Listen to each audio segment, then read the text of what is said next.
राधे राधे दोस्तों। आज के मेरे वीडियो का विषय है संतुष्टि से मिलता है असली सुख। किसी गांव में एक किसान रहता था जो बहुत मेहनत करता था, लेकिन उसके जीवन की परेशानियां खत्म नहीं हो रही थी। वह बहुत गरीब था। किसान देवी माँ का परम भक्त था और काम करते हुए भी माँ का ध्यान करता रहता था। एक दिन देवी माँ उसकी भक्ति से प्रसन्न होकर उसके सामने प्रकट हुई।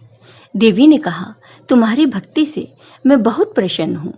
तुम जो भी चाहो वरदान मैं तुम्हें दे सकती हूँ। किसान थोड़ी देर के लिए सोच में पड़ गया। उसे समझ नहीं आ रहा था कि वह देवी माँ से क्या मांगे। सोच विचार करने के बाद उसने कहा, देवी माँ, मैं अभी ठीक से निर्णय नहीं ले पा रहा हूँ। मुझे कल तक का समय दीजिए, तब मैं आपसे वरदान मांगूंगा। देवी माँ ने उसकी बात मान ली और अंतर्ध्यान हो गई।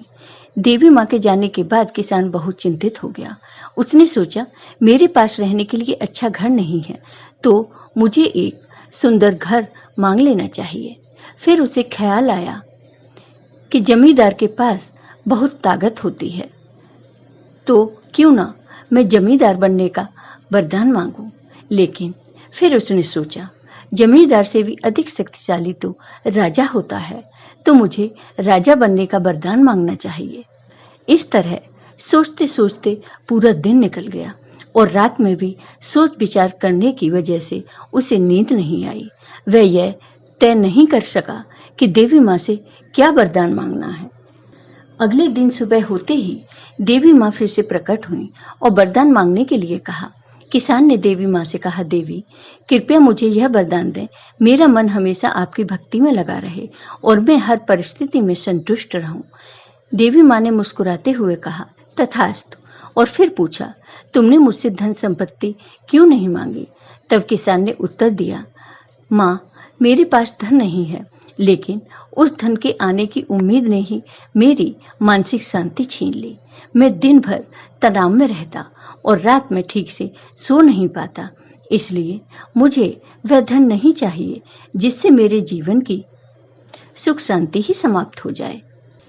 देवी माँ किसान की बातें सुनकर बहुत ही खुश हुई और उसे आशीर्वाद देकर अंतर्ध्यान हो गई।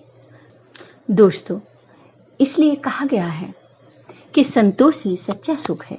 किसान को जब यह एहसास हुआ कि धन या पद केवल अस्थायी सुख दे सकते हैं, लेकिन उनके पीछे भागने से मानसिक शांति खत्म हो जाती है, तभी उसने सबसे महत्वपूर्ण वरदान मांगा, संतोष। जो व्यक्ति हर परिस्थिति में संतुष्ट रहना सीख लेता है, वही सच्चे अर्थों में सुखी होता है। इच्छाओं की दौड़ कभी खत्म नहीं होती।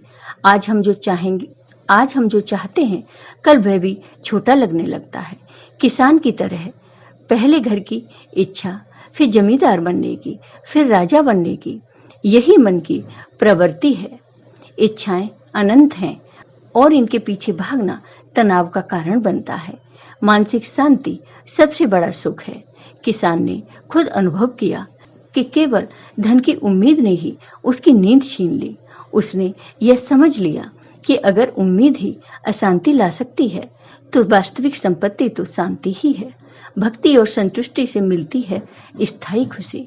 जब हमारा मन किसी उच्चतर शक्ति से जुड़ा होता है और हम आंतरिक रूप से स्थिर रहते हैं, तब बाहरी परिस्थितियां हमारे सुख को प्रभावित नहीं कर पाती। किसान ने यही बुद्धिमत्ता दिखाई। जय हो माता रानी की। आपको ये वीडियो पसंद आया हो तो कमेंट बॉक्स में कमेंट करके जरूर बताइए। साथ ही मेरे वीडियो को ज़्यादा से ज़्यादा शेयर करिए। धन्यवाद दोस्तों।